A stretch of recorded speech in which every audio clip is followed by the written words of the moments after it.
Allez, aujourd'hui, on part à la découverte d'un petit village perché dans les Alpes de Haute-Provence. Un lieu qui s'appelle Lardier et qui a une histoire millénaire, une âme vraiment authentique et pas mal de choses à nous apprendre. Alors, on commence par le plus important, le détail, qui dit déjà tout du caractère unique de cet endroit. On ne prononce pas le S à la fin. Non, c'est Lardier, mais on dit Lardier. C'est un nom qui porte déjà en lui toute sa singularité. Ah, cette phrase, elle nous met tout de suite dans l'ambiance, n'est-ce pas? On imagine tout de suite un lieu où le temps s'écoule différemment, où chaque ruelle, chaque façade a vraiment une histoire à raconter. C'est cette âme-là qu'on va explorer ensemble. Mais attention, Lardier, ce n'est pas un musée à ciel ouvert, non, c'est un village qui vit, qui respire. Alors, où est-ce que ça se passe? Où bat son cœur aujourd'hui? Qu'est-ce qui rassemble les gens au quotidien? La réponse, elle est aussi simple que merveilleuse. C'est un bistrot. C'est là, au comptoir, en terrasse, c'est là que les conversations se font, que les nouvelles s'échangent. C'est vraiment l'encre moderne de ce village si ancien. Pour vraiment saisir pourquoi ce bistrot est si vital, il faut qu'on fasse un petit voyage dans le temps. Un grand voyage même. On va plonger dans les différentes couches d'histoire qui ont forgé l'identité de Lardier. Regardez-moi cette chronologie, c'est passionnant. On voit que bien avant même qu'on parle du village, le site était déjà un lieu de vie intense. D'abord un oppidum celto-ligure, vous savez, une sorte de village fortifié sur une colline, puis un sanctuaire romain.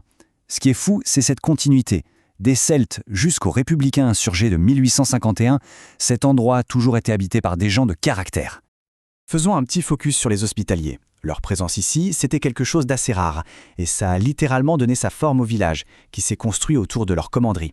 C'était un peu la base de cet ordre de moines chevaliers. L'église Sainte-Anne, c'est le témoin magnifique de cette époque, un vrai petit bijou roman qui ancre Lardier dans la grande histoire. Ils ont bâti des fondations solides, c'est sûr. Parce que, attention, l'histoire de Lardis, c'est tout sauf un long fleuve tranquille. Elle est marquée par des épreuves, des moments où tout, mais vraiment tout, aurait pu s'arrêter. C'est une histoire de pure résilience. Et là, voilà le point le plus bas. Imaginez la scène. Un document officiel, un recensement, qui déclare le lieu vide, abandonné. C'est un moment absolument dramatique. On pourrait croire que c'est la fin de l'histoire. Eh bien, pas du tout. C'est le début d'une renaissance. Et ce qui est incroyable, c'est de voir comment la vie reprend ses droits. C'est le travail acharné d'agriculteurs, d'artisans, qui redonne une âme au village. Une communauté se reconstruit, mais littéralement, brique par brique, chemin par chemin, et même four à pain par four à pain. C'est de là que naît le lardiaise moderne. Ce chiffre, 21, il peut paraître petit, mais il est énorme. 21 habitants qui ont tout risqué pour défendre leurs idéaux républicains. Ce n'est pas juste un détail historique, c'est un acte fondateur. Ça montre le caractère de la communauté, sa ténacité, son engagement. Et puis arrive le XXe siècle, et avec lui, un nouveau coup dur, l'exode rural. Une menace silencieuse qui vide les campagnes françaises. Mais encore une fois, Lardier résiste. À partir des années 70, le mouvement s'inverse. Le village n'attire plus seulement pour son agriculture, mais pour sa qualité de vie, sa beauté, son âme justement. Et tout ça, eh bien, ça nous ramène directement à notre époque. Qui sont les visages de cette résilience au XXIe siècle? Qui sont celles et ceux qui entretiennent la flamme de la jardiaise aujourd'hui? Et voilà, on est de retour au bistrot. Mais cette fois, on le voit avec des yeux neufs, pas vrai?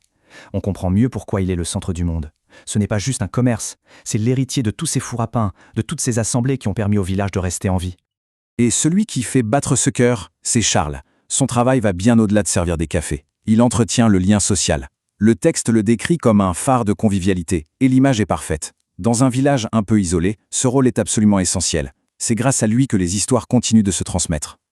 L'autre pilier du lardiaise d'aujourd'hui, c'est son maire, une figure qui incarne à la fois la stabilité et un attachement profond à son territoire. Ce que Robert Usseglio représente, c'est cet équilibre hyper délicat. Comment on fait pour protéger l'âme d'un village ancien tout en lui permettant de vivre au présent? Son engagement sur le long terme, c'est une forme de dévouement qui est devenue rare, un service sincère et authentique à sa communauté. Alors voilà, on approche de la fin de notre voyage à Lardier. Ce qu'il faut retenir, c'est que ce n'est pas un point final de l'histoire, mais une histoire qui continue de s'écrire, doucement, au rythme de la montagne. Franchement, cette dernière citation, elle est magnifique. Elle résume absolument tout. Le cadre naturel, la beauté un peu brute du lieu, mais surtout cette qualité humaine essentielle qui a permis au village de traverser les siècles, la ténacité.